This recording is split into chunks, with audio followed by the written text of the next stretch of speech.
कोई टकराव नहीं हो रहा, ये टकराव कराया जा रहा है सरकार के जरिए। सरकार एक तरफ तो किसान हैं, मजदूर हैं, देश के आम लोग हैं, और एक तरफ उन्हीं के बेटे बेटियां हैं जो पुलिस में हैं, फोर्स में हैं, जिनको बंदूक लेके खड़ा कर दिया। अपने ही लोगों के खिलाफ इसी तरह बंदूक जलियांवाला बाग में और देश में दमनकारी नीतियां अपनाई थी अंग्रेज़ों ने भी, उसी तरह की नीति ये लोग अपना रहे हैं। पूरे पुलिस प्रशासन से और सभी कर्मचारियों से, अफसरों से हम ये निवेदन करते हैं कि अपना ज़मीर जिंदा रखो, गैर कानूनी कोई काम मत करो, और देश के ही लोगों पे गोली या आंसू गैस छोड़ने की जुर्रत ना करो, काम ही मत करो इस तरह का। जो भी असंवैधानिक हो, ये गृह मंत्री या मंत्री संतरी ये और लोग बदलते रहेंगे। आप लोग इसी देश के बेटे हो, इसी देश के, हमारे देश के फोर्स के लोगों की बंदूक अपने देश के लोगों की जान लेने के लिए नहीं बनी है, और ये बकवास करते हैं इस तरह से। इनको जानबूझ के गलत साबित करने के लिए ये रोड रोक देंगे, असुविधा हो जाएगी, फलाना हो जाएगा, ढिकड़ा हो जाएगा, कुछ नहीं, ये सब ड्रामा है जानबूझ के। अरे तुम चुपचाप रोड खोलो इसके साथ। उसको लोग ये कहना चाहते हैं कि हम वहाँ आ सकते हैं। आम लोगों को, दिल्ली के वकीलों को भी रोक लिया था इन्होंने, जो ये हटाओ मोर्चा में। और ये किसान ये चाहते हैं कौन भाई, कौन हो प्राइम मिनिस्टर, कौन हो गृह मंत्री? तुम हमारे सेवक हो या हमारे बॉस हो? इस देश में कोई बॉस नहीं, लोकतंत्र में सेवक लोग हैं, और वहाँ जाने का मौका सबको मिलना चाहिए। जब तीनों संस्थाएं कमज़ोर पड़ जाएं तो नेचुरल है, लोग ही असली सरकार हैं, और उन लोगों को, अपने उस सेवक का जो छुपा हुआ है कड़ी सुरक्षा के अंदर, और लोगों को बेवकूफ़ बनाने का काम हो रहा है, और बॉर्डरों पे कीलें लगाई जा रही, शर्म आ रही पूरे देश को। इनको अब देश समझ चुका है। ये इधर उधर जाके किसी को वो प्राइज़ दे के, भारत रत्न दे के चौधरी चरण सिंह को ये किसानों का ज़मीर खरीदना चाहते हैं। नहीं, किसान ज़मीर नहीं बेचेगा, और उनका पोता वो हो सकता है उसको बेनिफिट हो इंडिविजुअल के, वो किसी का एक का दादा हो सकता है, मगर उसकी जो लीगेसी है वो देश के लोगों के लिए थी, किसी के घरेलू, उनका घर की प्रॉपर्टी नहीं है। वो चौधरी चरण सिंह का कद और उनका नेतृत्व और उनका चरित्र, उनका जो जीवन था वो देश के लिए था। वो किसी एक, उनका जो भतीजा पोता जयंत चौधरी है, उसके नाम उन्होंने कोई विल नहीं लिखी कि तुम जाके, और उसने इस तरह से जाके जैसे एहसान करके भीख मांगा हो, और वो पदक भारत रत्न, और जाके और झोली में बैठने की जो बात करता है, मैं खुश हुआ, फलाना हुआ। और हमारे ही समाज से आदमी जो सभापति है राज्यसभा में, उसने भी बिना नोटिस दिए उसको बोलने का मौका दिया। ये सारा का सारा पॉलिटिसाइज हो गया देश का पार्लियामेंट भी, तो नहीं करना चाहिए था उनको, दैट इज़ रॉन्ग। आओ वेलकम। राकेश टिकैत तो आ जाओ। अरे आप आगे आओ, साइड में रहो, अच्छे क्यों हो? हाँ हाँ, राकेश टिकैत तो चढ़ूनी जो बाहर है इस बार, इसका बोल दे। एक मिनट, अभी बोला कोई आप? हाँ जी बोलो। राकेश टिकैत तो चढ़ूनी साहब इस बार आंदोलन में शामिल नहीं हुए अभी तक। सब शामिल है अंदर से, वो वैसे इसलिए शामिल नहीं है। चटूनी जी ने कोई इलेक्शन शायद लड़ लिया था, तो इन लोगों ने फैसला लिया था भाई जो नॉन पॉलिटिकल लोग हैं वो अगुवाई करेंगे, वरना उनका समर्थन साथ है सबका। राकेश टिकैत का भी समर्थन साथ है, और इस वक्त राकेश टिकैत और चटूनी की बात नहीं है, वो नहीं। मैंने कहा था ना, इलेक्शन में भी देश इलेक्शन लड़ेगा, यहाँ भी किसान है साथ में। यहाँ नेता वेता की बात छोड़ दो आप, नेताओं के पल्ले कुछ नहीं है इस वक्त। हाँ, वो दिल से साथ हैं, उनको अभी इन्होंने निमंत्रण नहीं दिया, जब निमंत्रण देंगे तो आ जाएंगे। अभी अगुवाई थी भाई नॉन पॉलिटिकल, ताकि सरकार इसका बहाना ना बनाए कि ये पॉलिटिकल एजेंडा है और इसीलिए इलेक्शन आ गए, इसलिए करे। और ये कमेटी बनाने की बात करते हैं, फिर फार्मरों को बेवकूफ़ बनाने की कोशिश करी इन्होंने।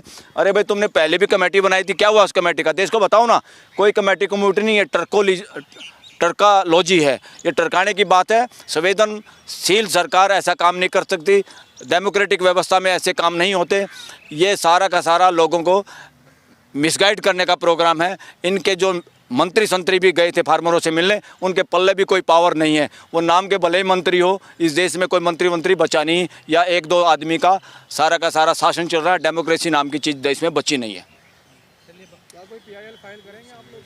जरूरत पड़ेगी तो जरूर करेंगे, जरूरत पड़ेगी तो किसानों के हित में। अगर किसानों के हित के खिलाफ अगर काम करने की कोशिश की किसी भी कोर्ट ने, हम केस भी फाइल करेंगे, पेश भी होंगे और अपनी स्टैंक दिखाएंगे। प्रो किसान जितने भी लोगों के दिल में दर्द है, इंक्लूडिंग एडवोकेट्स।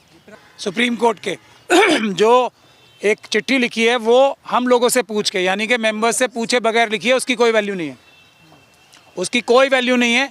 सारे देश के वकील, सुप्रीम कोर्ट के वकील, अभी हम लोगों ने यहाँ सुप्रीम कोर्ट में सिग्नेचर कैंपेन भी शुरू कर दिया है।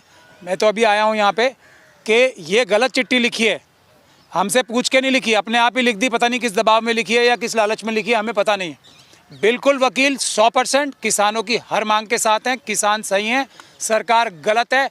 अगर सुप्रीम कोर्ट बार एसोसिएशन के प्रेसिडेंट को इंटरवीन करना है तो किसानों की तरफ से करना है। ये हम उनसे मेंबर्स अभी बात करेंगे और उनको किसानों की तरफ ही लाके खड़ा करेंगे। कोई भी वकील देश का किसानों के खिलाफ नहीं जाएगा।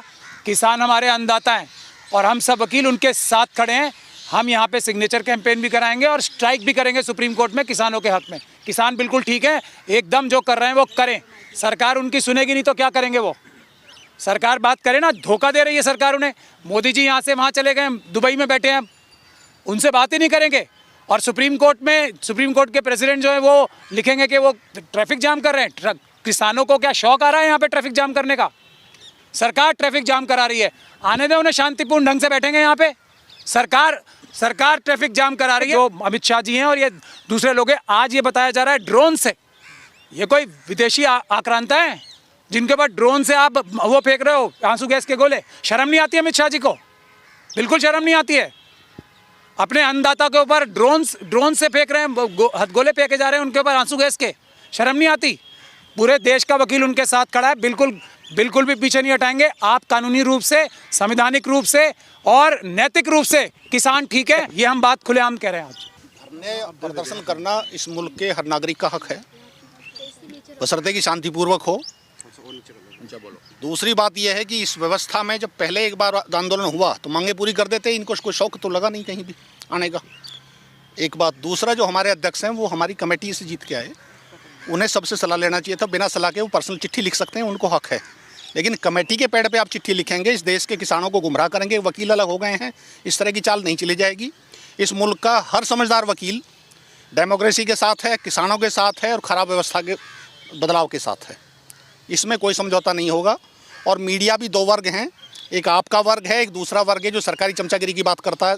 सब आइडेंटिफाइड हैं, सबकी व्यवस्था ठीक ठीक चल रही है, सब अपने अंजाम को पहुंच जाएंगे। लोकतांत्रिक व्यवस्था में नेता बहुत मजबूत नहीं होते, आते रहते हैं जाते रहते हैं, कोई फर्क नहीं पड़ता। नेशनल मीडिया कह रहा है कि आप लोग दुबई में जो भव्य मंदिर बन रहा है उसमें वादा डाल रहे हो। नहीं, जितना यहाँ गोदी मीडिया है उसका काम केवल हिंदू मुसलमान मंदिर मस्जिद के अलावा उस बेचारे की बुद्धि, जैसे कहते हैं माइंड डेड हो गया, उनका माइंड डेड हो चुका है, अपने लालच के वसीभूत होकर उन्होंने सोचना समझना बंद कर लिया। उसके पीछे क्या कारण हो सकता है? देखिए, अपना लालच कोई होगा, सरकार से कोई तालमेल होगा, कोई लाभ उन्हें लेना होगा कहीं। तो सरकार के पास बहुत लाभ हैं, 2-4 MP यहाँ से बनते रहते हैं, सुप्रीम कोर्ट से राजदूत तक बनते हैं, बहुत सारी चीज़ें यहाँ से निकलती हैं, गवर्नर बनते हैं।